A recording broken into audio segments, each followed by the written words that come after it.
In this video, I'll give a brief introduction to the course, Research 610. I'll talk about the aims of this course and what you can expect to gain from taking it. I'll also talk about why it's important for research to be a part of your education as a graduate student. In the later part of the video, I'll give a brief lecture on some of the different ways that we gain insights about the world.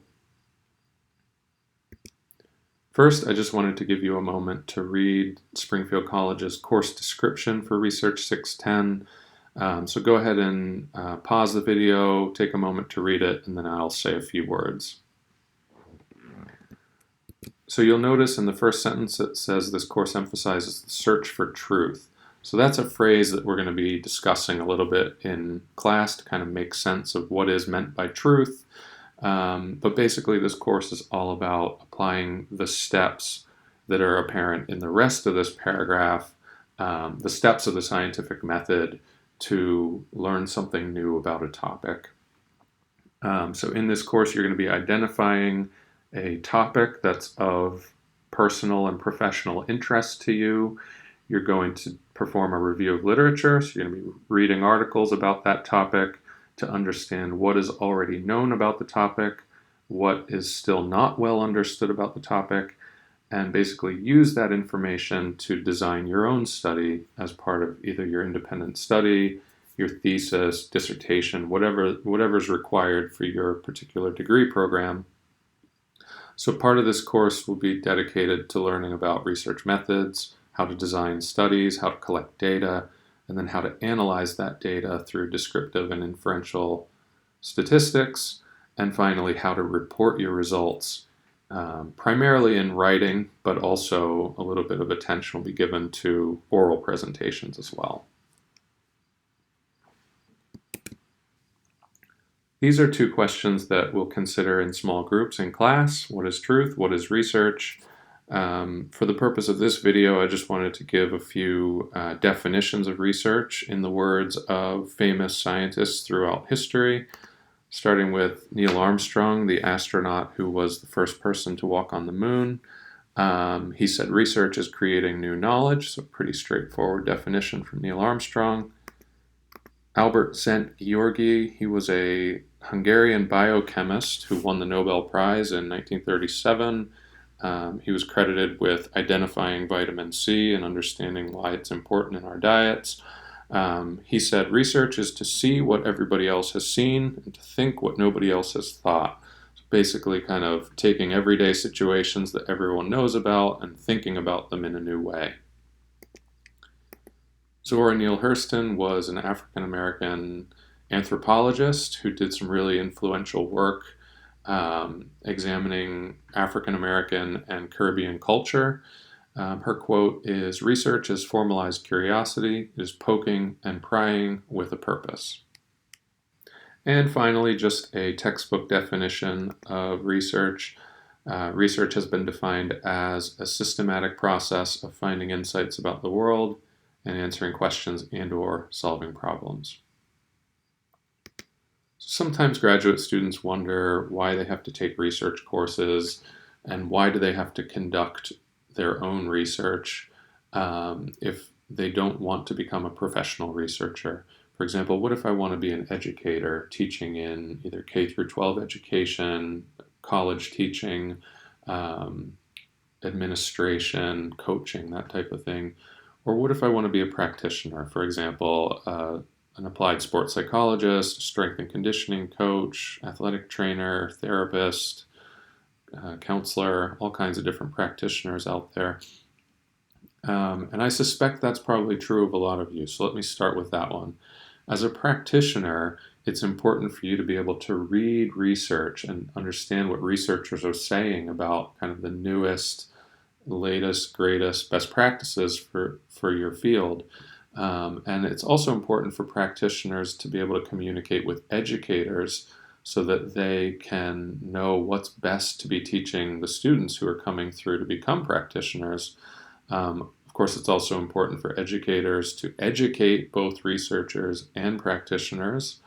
And it's important for researchers to learn from educators and practitioners what are the most important, relevant, modern day research questions that we should be investigating and finding out more information about.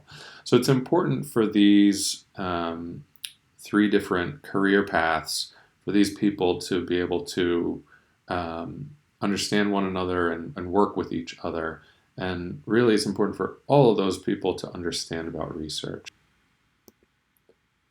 One of the things that you'll be doing a lot of in this course is reading scholarly articles about your topic of interest. I just wanted to give one quick example of a study. This article was published in the Journal of the American Medical Association in 2017. As you can see, there's a long list of researchers that worked on this study. I'm not even going to try to read to you the title because of all the challenging words there, but basically this is about CTE, which is a brain disease that is thought to affect NFL players, so people who experience a lot of head trauma over the course of their playing careers. And you may be familiar with this study because it got a lot of news coverage. For example, here's one article reporting on this study. Boston University study finds CTE in 110 out of 111 brains of former NFL players. So basically they had the families of deceased former NFL players, 111 of them who donated their brains to this study, and basically examined the brains and found that all but one of them showed physical symptoms of the disease. And again, these were people who showed symptoms of the disease when they were alive, so it's really not all that surprising that they thought that these people probably had the disease, and then they looked at their brains and found signs of the disease. So at the bottom of the page here, you can see where it says Dr. McKee notes tremendous selection bias. So obviously they selected these brains for a particular reason. It's certainly important work. As she says here, it's no longer debatable whether or not there's a problem in football. So certainly there's a problem here. But you can see in the way that some news articles will report on research, it can be a little bit misleading. For example, look at this headline. Brain disease affects 99% of NFL players in study. When I first read that headline, I think, wow, okay, this brain disease affects 99% of current NFL players.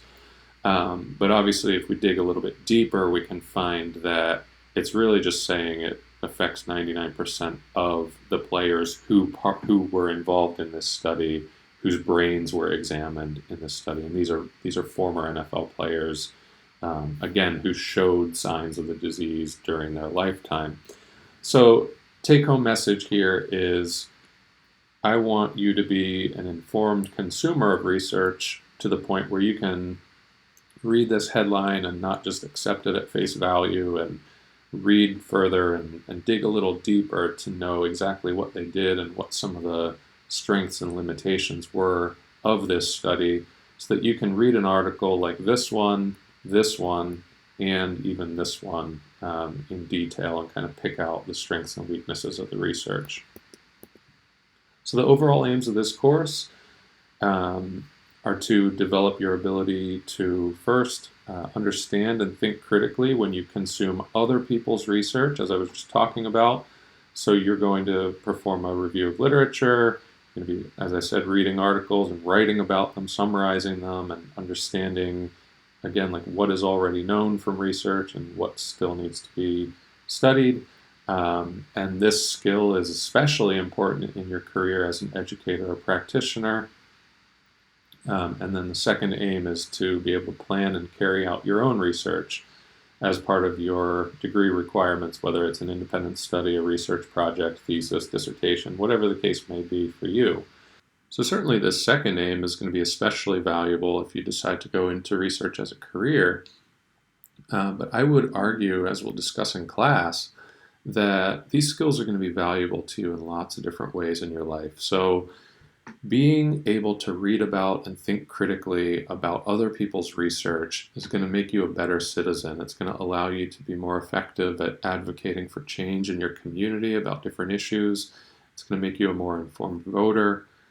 Being able to plan and carry out your own research is going to give you skills that you can talk about in job interviews for just about any type of career path.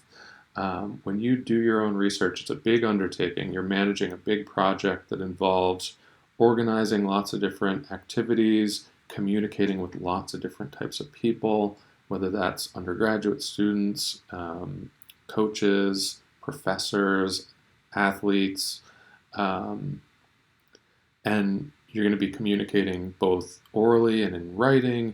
You're going to be collecting data, which you'll then analyze and have to interpret and make sense of. So you're going to gain some analytical skills as well. So these are all really valuable things that you can talk about in job interviews that should help you in just about any career.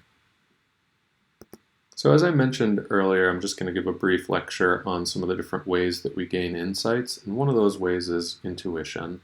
So basically, you have a hunch, you have some idea about something based on prior experience. Trial and error is not a particularly efficient way of gaining insight, but it's one that involves testing out possible solutions one at a time.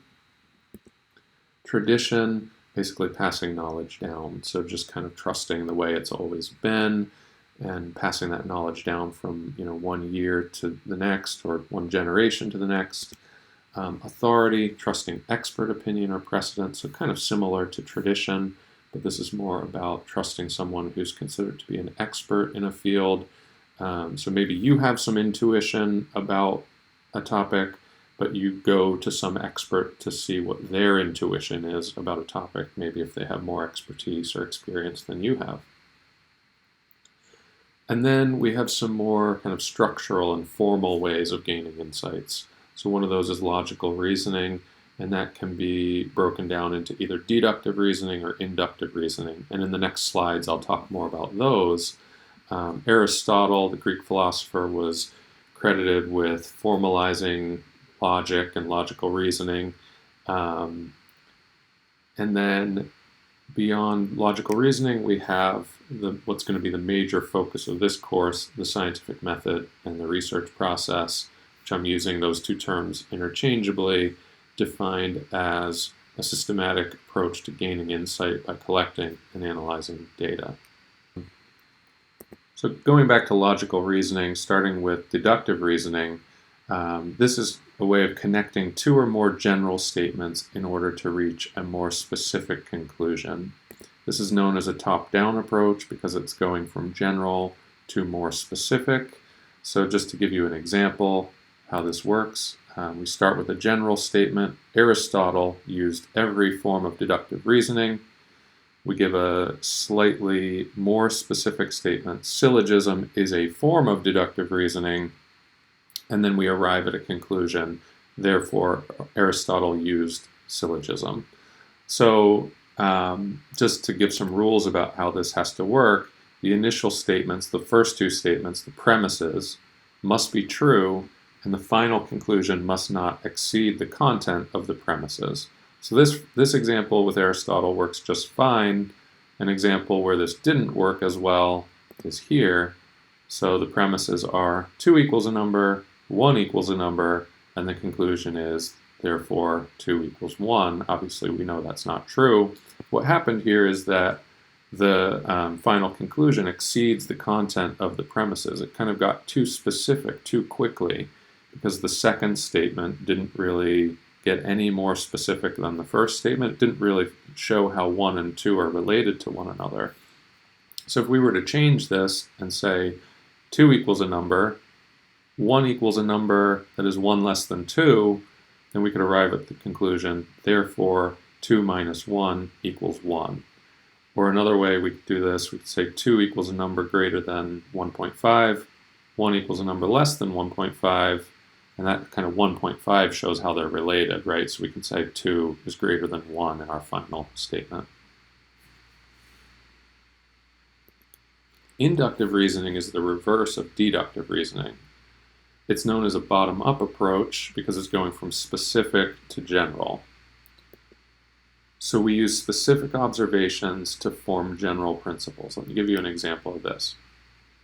So every time dark clouds roll in, there's a thunderstorm. So we have lots of specific examples of times when dark clouds rolled in and then there was a thunderstorm. We kind of use that experience, those observations, to form a more general principle.